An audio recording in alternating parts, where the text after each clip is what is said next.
Mr. Walk, you did not mention in your testimony that you're currently serving, I believe, as acting head of the USDA. Do understand that our history in terms of taking formal consultations, conflicts of interest are very fact specific, and I would look at the facts of what the investigation might be and what my role was, and work in terms of our.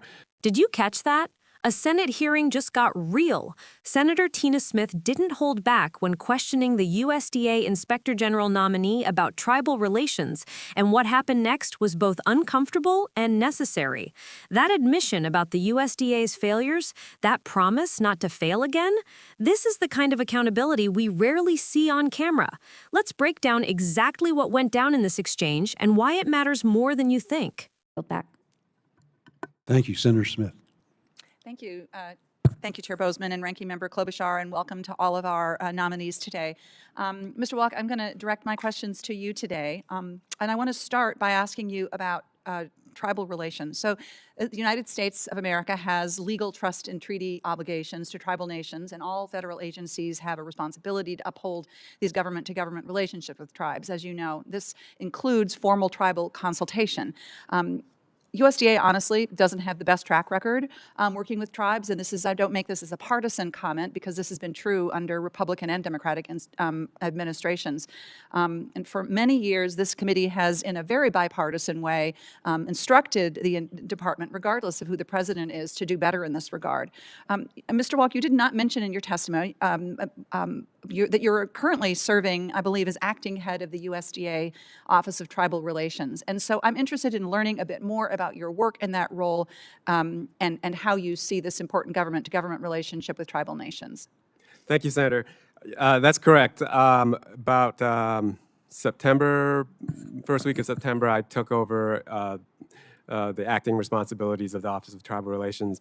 While I was at FNCS, for a brief time, I was actually the consulting official on the FDIPR program, and went out to Arizona to consult with tribal governments. And I certainly understand the importance of tribal relations and the treaty obligations that we have.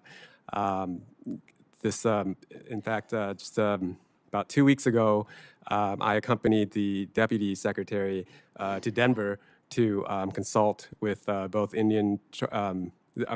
tribal governments and Alaska Native Corporation leaders on the reorganization of USDA and how that would impact tribal governments. We also held a separate consultation here in Washington, D.C. We are expecting for comments to come in within that 30-day period. Notice how he's listing his activities, went to Arizona, went to Denver, held consultations. But Senator Smith set this up intentionally. She's building the case that he's deeply involved in tribal relations work, which matters for what comes next. He's establishing his credibility, but she's establishing his responsibility. There's a reason she wanted this on the record first.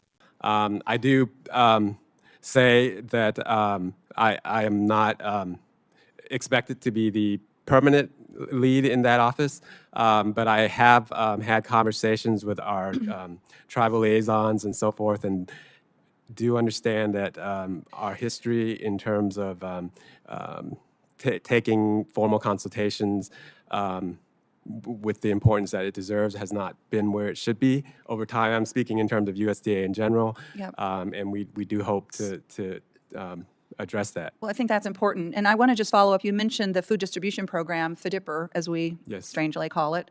And I assume you oversaw those consultations. And as you no doubt know, the FDIPR distribution program has had some serious issues. And as Inspector General, you very well could be called on to investigate some of those issues. So I'm wondering how you would handle that in your role as Inspector General, having had this interaction with the program and this acting role. Would you see any conflict there? Senator, I don't see conflict there. My primary experience with the FDIPR program has been as the consulting official, but we also had some work around the Paris Brothers warehouse situation. I believe I briefed the staff about there was a cyber incident there that we had to Okay. to work with, and I made it clear to our staff that we weren't going to. This is such a smart question. She's not just asking about his current work, she's asking about his future integrity as Inspector General. Can you investigate a program you were just running? It's a legitimate concern about conflicts of interest, and she's making sure he's thought through the ethics before he gets confirmed. We weren't going to fail our tribal governments again with respect to that warehouse to make sure that food was delivered on time and with the kind of quality that is deserved. Other than that, I don't think I had a significant role in the FDIPA program, but of course, conflicts of interest are very fact specific, and I would look at the facts of what the investigation might be and what my role was, and work in terms of our professional standards to see if that's something I should step out of. Mr. Chair, I'm out of time now, but I do have a question to direct to Dr. Bashirs. I will submit that to you and ask for your response in writing. It has to do with the work that we can do, I believe we can do with tribes to improve work around meat processing, something of great interest to tribes, especially those that are diversifying into bison, buffalo herds. So I'll follow up with my question to you directly. Okay, Thank you. Thank you. Thank you, and we appreciate you bringing up the food distribution amongst the tribes. That's certainly something that I think everybody on the committee is very concerned about. So let's talk about why this exchange actually matters. Because it's easy to watch a Senate hearing and think it's just political theater, but this was different. Senator Tina Smith just did something we need more of in government. She held someone accountable before they take office. She didn't wait until problems pile up. She established on the record that the USDA has a troubled history with tribal nations, and she made sure the incoming Inspector General knows he'll be watched.